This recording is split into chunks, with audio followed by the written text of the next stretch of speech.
vivo com o professor de História Contemporânea da Universidade Federal do Rio de Janeiro, Francisco Carlos Teixeira. Professor, boa noite, obrigado pela presença do senhor aqui. Boa noite. Deixando o marketing afirmativo e político que a gente viu a Casa Branca transformar esse evento, que avaliação o senhor faz da morte de Bin Laden? Bom, do ponto de vista do governo americano, é uma vitória. É uma vitória espetacular de Obama.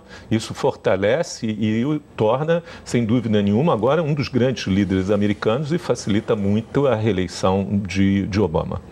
Agora, do ponto de vista da logística da Al-Qaeda, que já ficou claro nas reportagens que mostramos, não é uma organização, ela tem outra forma de se resolver dentro do ideário deles de combate aos Estados Unidos, etc. Que prejuízo a morte de Obama implica nessa estrutura? É um grande golpe. É um grande golpe, sem dúvida nenhuma, é um grande golpe. Agora, a desarticulação da Al-Qaeda, isso é outra história, né? Primeiro, porque a gente não sabe exatamente o que é a Al-Qaeda. Os franceses, a inteligência francesa, ela costuma chamar a Al-Qaeda de nebulosa Al-Qaeda, né? Nos dois sentidos. É uma coisa opaca, difícil de ver, mas numa nebulosa existem vários sistemas autônomos. Daí a metáfora nebulosa Al-Qaeda. A Al-Qaeda é uma rede, a rede não é uma estrutura piramidal, como eram, por exemplo, os antigos partidos leninistas, marxistas, quando você decapitava o CC, o Comitê Central, desabava o partido inteiro. Isso não é o caso da Al-Qaeda, ou disso que nós chamamos Al-Qaeda. É uma rede, talvez uma boa figura para o ouvinte seja uma franquia espalhada pelo mundo inteiro. Bastava alguém organizar um ato contra israelenses, americanos ou Ocidente e se reclamar para a Al-Qaeda, ele estava na Al-Qaeda. Então, nesse sentido, a Al-Qaeda não está desarticulada. Agora, professor, do ponto de vista da operação desenhada e executada pelas forças especiais dos Estados Unidos para matar Bin Laden, e eu me refiro basicamente ao fato deles terem recolhido o corpo, aplicado o teste de DNA e jogado o corpo no mar. E segundo disseram, respeitado, digamos, aquilo que a tradição islâmica preconiza em relação à limpeza, envolver o corpo com lenços brancos, pano branco, etc. Que avaliação o senhor faz desse procedimento? Olha, uma fotografia era indispensável, né? Uma fotografia era uma coisa muito importante nesse momento, seja para aqueles que eram seguidores, sejam aqueles que não eram seguidores, existe no Islã, inclusive, uma tradição do imã oculto, né? Quer dizer, então isso não foi bom. Quanto a ter preparado o corpo, é uma sensibilidade, etc. Mas quem preparou o corpo? Foi um mulá, foi um ulemá, porque eu, como cristão, por exemplo, não poderia tocar no corpo, né? Quer dizer, Saddam Hussein mereceu o melhor tratamento. Mais divulgação, mais transparência, né? Não se criou nenhum grande mistério. Eu temo que, por exemplo, aquelas histórias que vêm em volta de Hitler não morreu no bunker, essa coisa toda, para uma determinada faixa da população, inclusive da população islâmica, acabe tendo, né, condições de se transformar em mito. Ricardo Lessa tem pergunta de São Paulo. Lessa.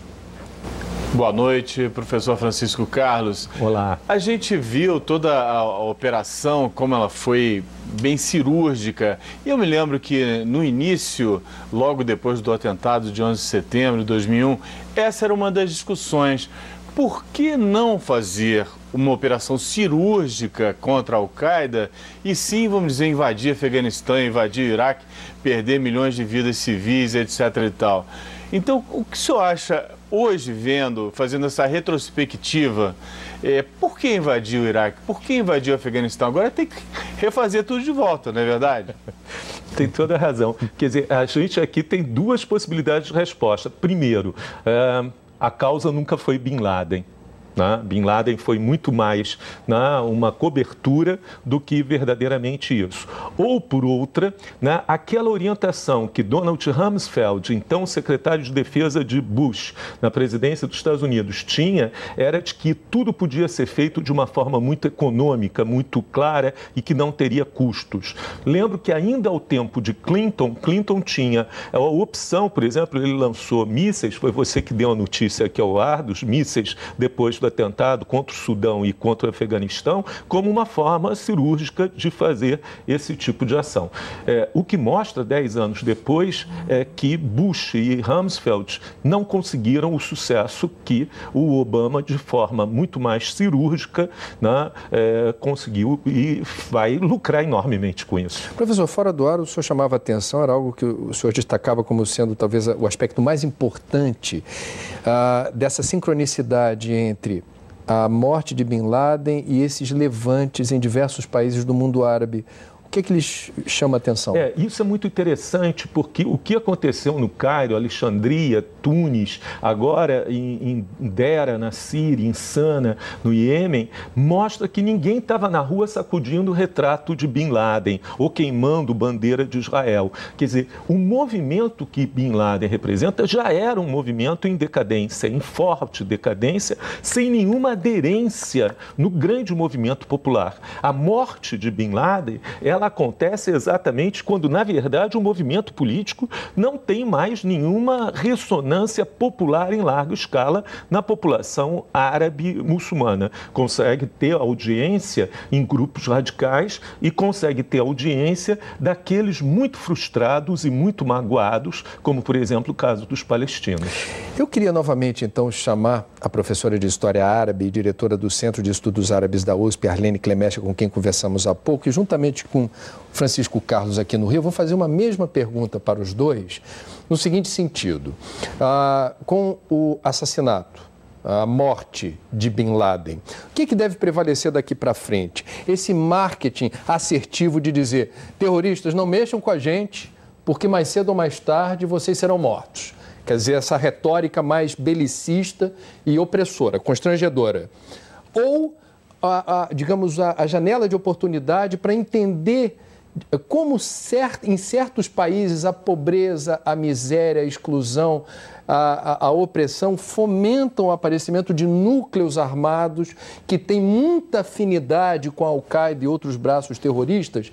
E agora a estratégia ser de fomentar, digamos, uma operação desmonte desses núcleos, mas não pela força, mas pela diplomacia. O que vem por aí?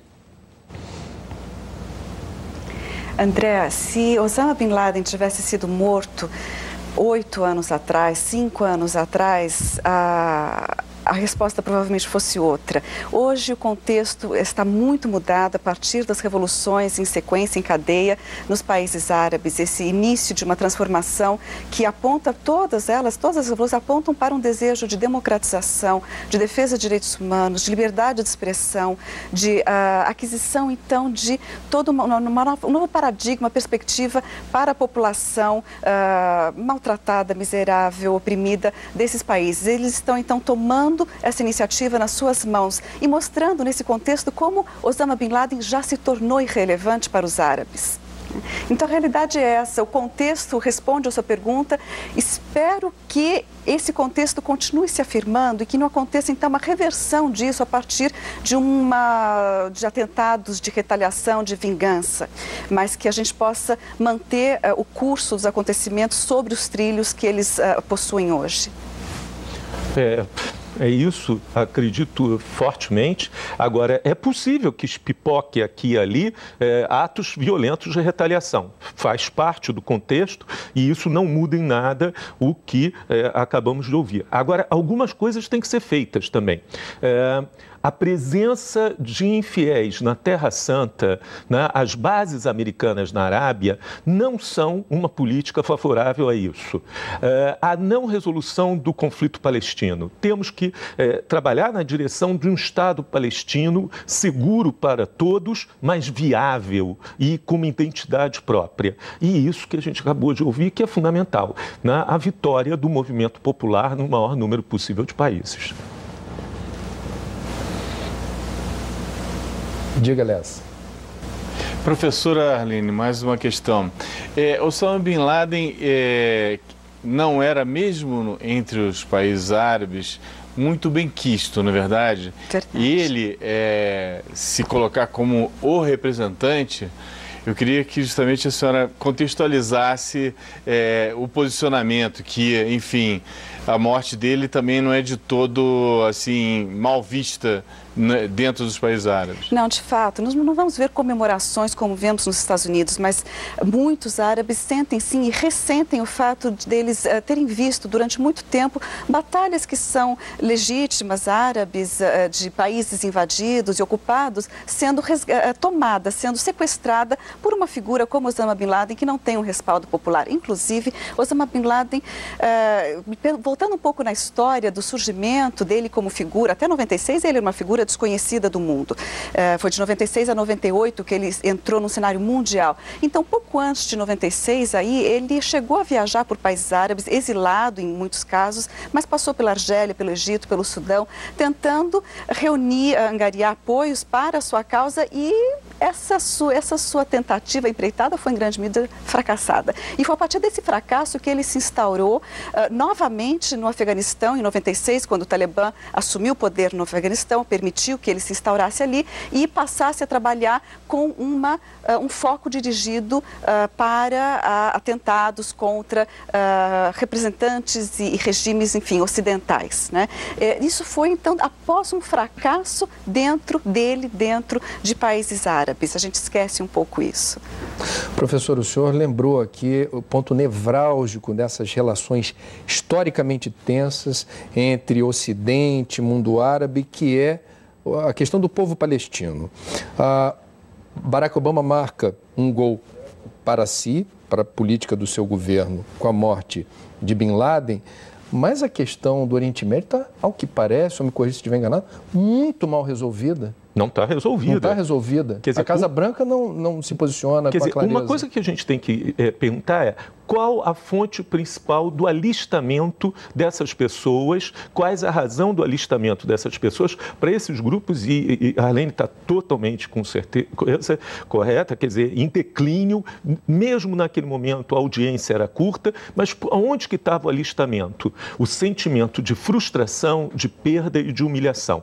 E a questão palestina, ela alimenta isso. O segundo ponto que alimentava isso eram aquelas ditaduras brutais que o Ocidente patrocinava largamente. Então, desaparecendo essas ditaduras, né, legitimadas pelo Ocidente, e uma resolução para a questão palestina, são elementos muito, muito mais importantes do que a própria morte de Bin Laden. Uma última pergunta aqui para os dois, começando pelo senhor, professor, a gente se despede com São Paulo. O mundo fica é uma pergunta com um tom tanto provocador.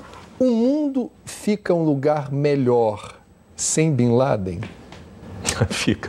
É o que aparece no release da Casa Branca. Fica, lamentavelmente fica. Agora, vai ser resolvido o problema? Não, não vai. Professora. Professora, pode falar. Sim, não vai resolver o problema pelos motivos que já apontamos aqui, ou seja, precisa haver uma solução de um contexto histórico muito mais amplo, e o desaparecimento dessa figura não vai. O que me preocupa, francamente, é ver a possibilidade dessa morte de Osama Bin Laden, da forma como aconteceu, por mais que ninguém esteja defendendo Osama Bin Laden de forma alguma, mas possibilitar uma volta de um acirramento de ânimos que havia acabado a partir dos últimos meses e de um contexto outro, né? A Primavera Árabe veio para derrubar mitos, além de qualquer outra coisa. E se a morte de Osama Bin Laden puder e for provocar novos atentados de vingança, temo que isso possa prejudicar o bom curso dos acontecimentos. Portanto, dizer automaticamente que o mundo está melhor com a morte dele não é tão fácil assim.